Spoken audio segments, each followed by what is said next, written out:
नमस्कार। मिशन दो तिहाई, इसी की गूंज है चौतरफा भैया। इस वक्त देश में इसके अलावा कुछ नहीं हो रहा।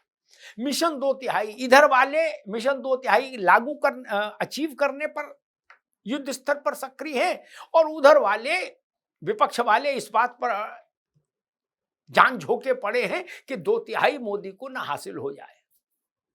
लेकिन एक बात जान लो, विपक्ष के लोग ये मानकर चल रहे हैं अब कि राज्यसभा में एनडीए के पास दो तिहाई की व्यवस्था हो गई है। जी हां, विपक्ष के लोग मानकर चल रहे हैं कि राज्यसभा तो गई हाथ से, वहां तो मोदी को दो तिहाई बहुमत हो गया। कांग्रेस के बड़े नेता जयराम रमेश इस आशय का संकेत दे रहे हैं। जयराम रमेश कह रहे हैं कि ठीक है, राज्यसभा में आप पा भी लो, पास भी करा लो परिसीमन बिल दो तिहाई से, लेकिन असली बात तो लोकसभा की है और लोकसभा में आपको दो तिहाई नहीं मिलेगा। इसका मतलब वो इतना तो माने कि आधी गंगा तो पार हुई, राज्यसभा में तो सरकार ने व्यवस्था कर ली दो तिहाई की। अब बचिया है लोकसभा।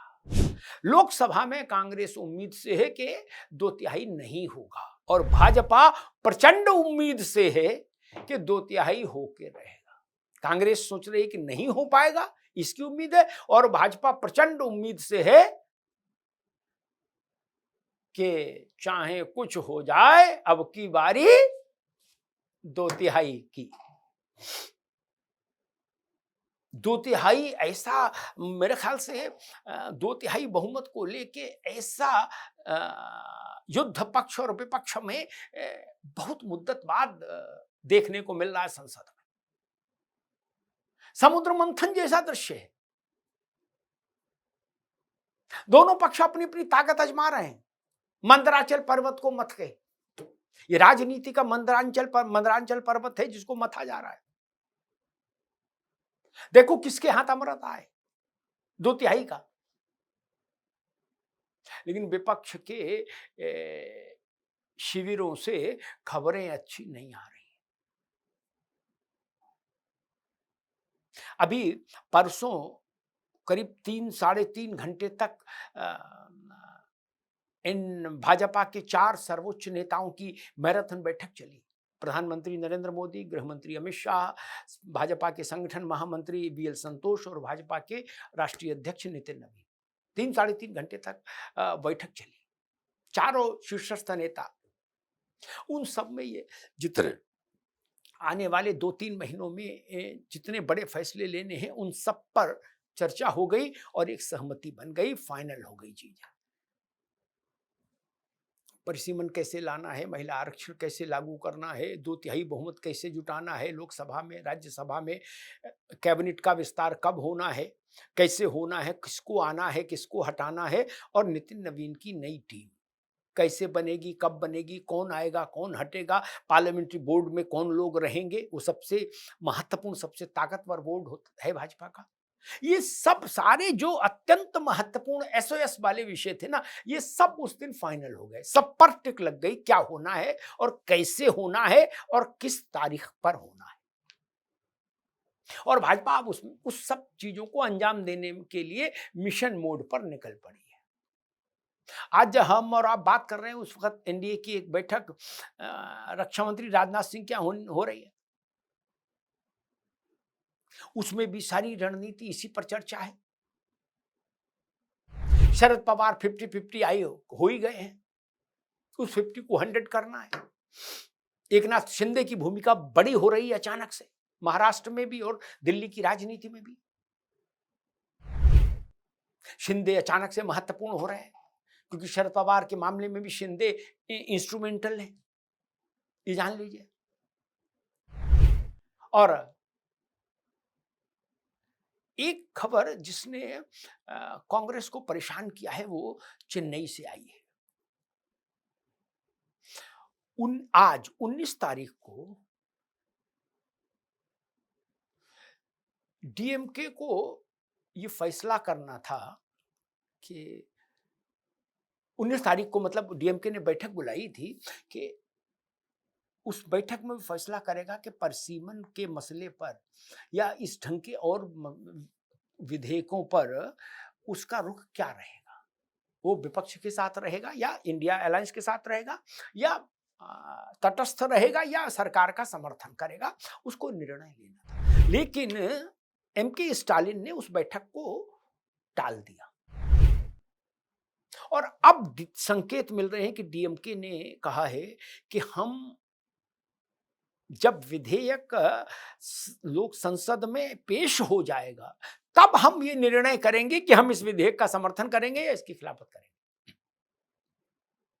जैसे कांग्रेस ने पहले से लिख के दे दिया चिट्ठी में, खड़गे साहब ने चिट्ठी लिखी प्रधानमंत्री को, उसमें उन्होंने पहले लिख दिया कि अगर आप सीटें बढ़ा के लोकसभा की महिला आरक्षण लागू करोगे तो हम इसके खिलाफ हैं, यानी हम परसीमन के खिलाफ हैं।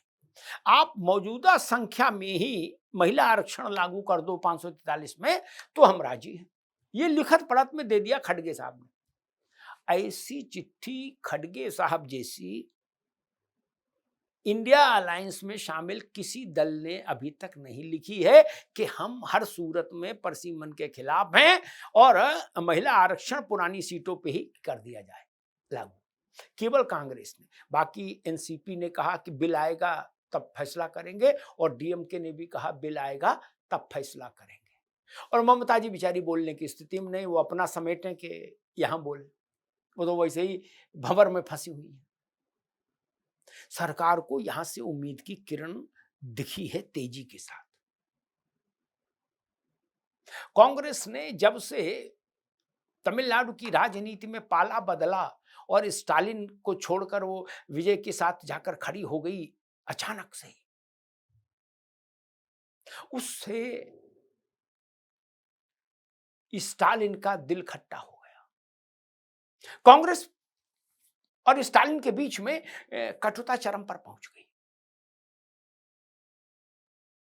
और ये जान लीजिए, अगर भारतीय जनता पार्टी ने डीएमके को ये भरोसा दिला दिया कि तुम्हारे हर राज्य में 50% सीटें बढ़ेंगी, तो डीएमके उस विधेयक के विरोध में वोट नहीं करेगा, ये जान लीजिए। इतनी मोटी मोटी सहमति बन गई तो अकेले पड़ जाएगी फिर कांग्रेस। और अगर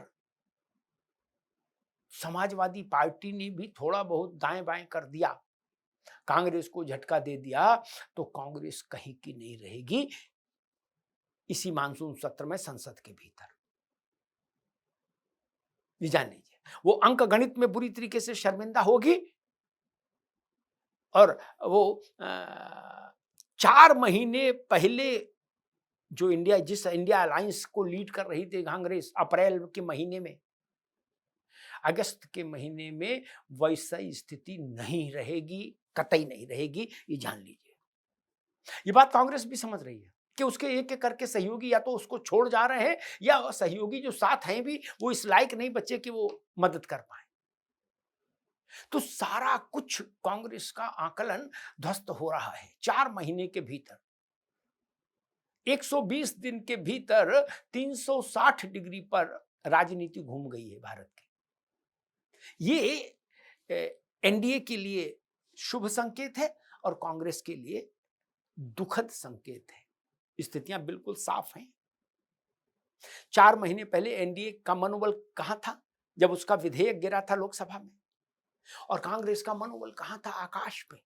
और आज क्या है? एनडीए का मनोबल आकाश पर और कांग्रेस का मनोबल रसातल में। सिर्फ 120 दिन बीते हैं। ये ध्यान रखिए, राजनीति में 120 दिन बहुत बड़ा समय नहीं होता। 120 दिन के भीतर देश की राजनीति 360 डिग्री पर घूम गई। धन्यवाद।